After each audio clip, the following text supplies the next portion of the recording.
Ito yung part ng aking book and comic book collection. Marami ditong medyo somewhat interesting, tulad nito. Huling Pitik ni Nonnie Marcelo, one of our most popular and most relevant cartoonists. Ayan. Ito, Complete Idiot's Guide to Creating a Graphic Novel. No. Graphic. Ito, gawa ni The Art of Alex Nino.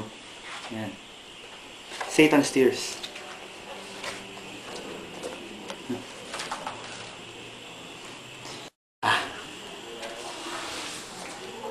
The Bible. Drawn by Nestor Redondo. Bigay sa akin ng aking father-in-law.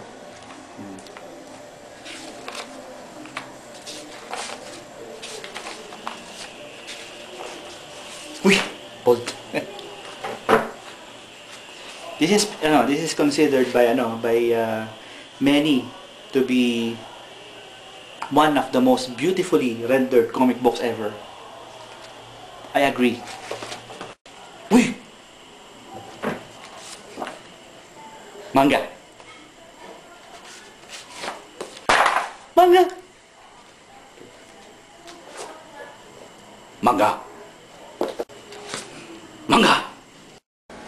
Ito, mas wider shot ng mga collection of comics ko. Andito lahat yung mga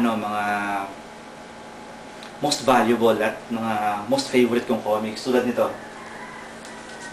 Ay. Bigat. Absolute Watchmen. Talagang truly one of the best graphic novels ever made. Saka one of those really worthy na gawing gantong format like yung iba. Danger Girl. Ito yung one book compilation nung comic book ni Jeff Smith, yung Bone. Pero mo isang collection yan. Kaya palang gantong binding ba't hindi ginagawa ng iba? Ang ginawa nila rito, I think kumuha sila ng binder na gumagawa ng Bible, kaya ganito ko ganda ang binding. Prized possession. Kids, huwag kayong titingin, bold. Original ng figure drawing ni Andrew Loomis. Pamana sa akin na aking father-in-law, si Rudy Florese. Actually, ito ang dahilan kaya ako pinakasalan na asawa ko.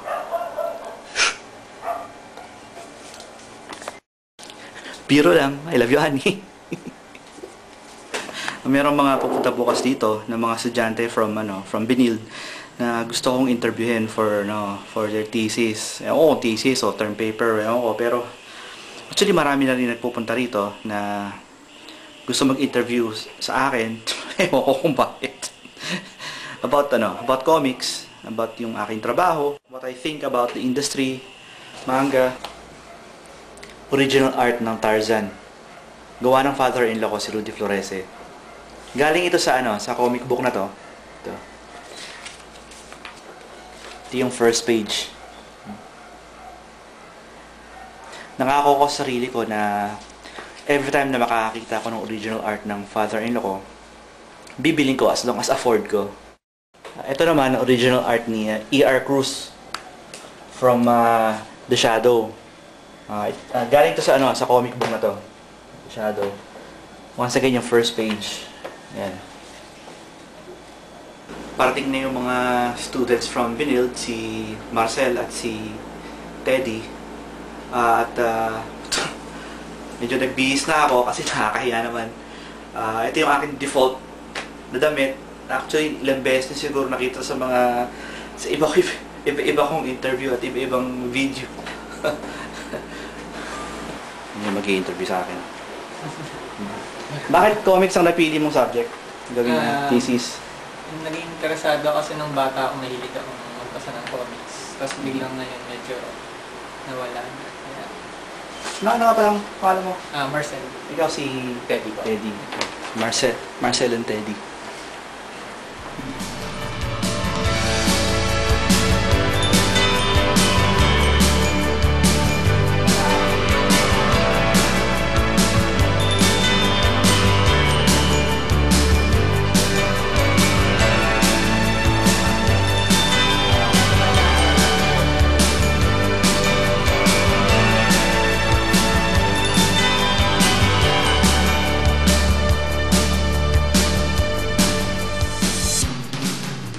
nakaalis na sina Marcel at Teddy.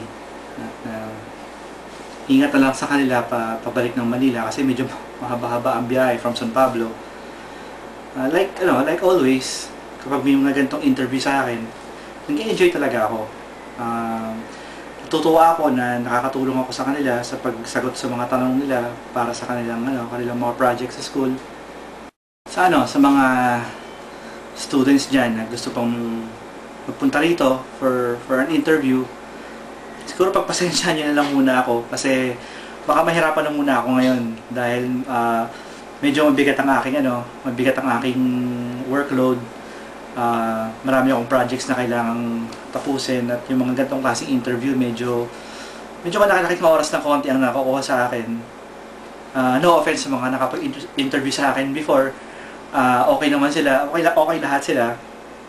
Kaso nga lang talagang medyo mahirap na for me. Alam ko, meron diyang mga nag-email sa akin recently na humihingi ng ganitong klaseng personal interview. Pagpasensyahan niyo lang ako na hindi ko kayo ma-accommodate now. Kasi nga medyo gipit na yung oras ko at marami pa akong kailangan tapusin. Pero kung meron kayong mga email questions sa akin, walang problema. Padala niyo lang sa akin yung mga questions niyo through the contact form dun sa aking website, comikero.com. Yun. Siguraduhin niyo lang na tama yung pag-enter ng inyong address para hindi mag-bounce ang reply ko.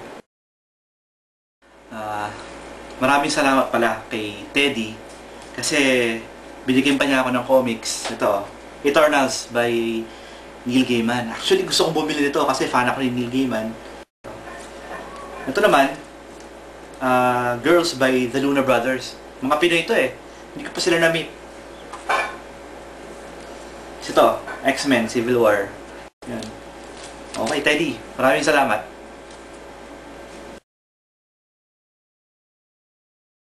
Mr. Farley would like to say a few words straight from his heart. Say it just the way I wrote it. Janet, Terry, Jack, the party's over. Yes, it was a wonderful party every day with 3 wonderful friends who warmed the cockles of my heart. But now you're leaving, and I'll be left with nothing but cold cockles.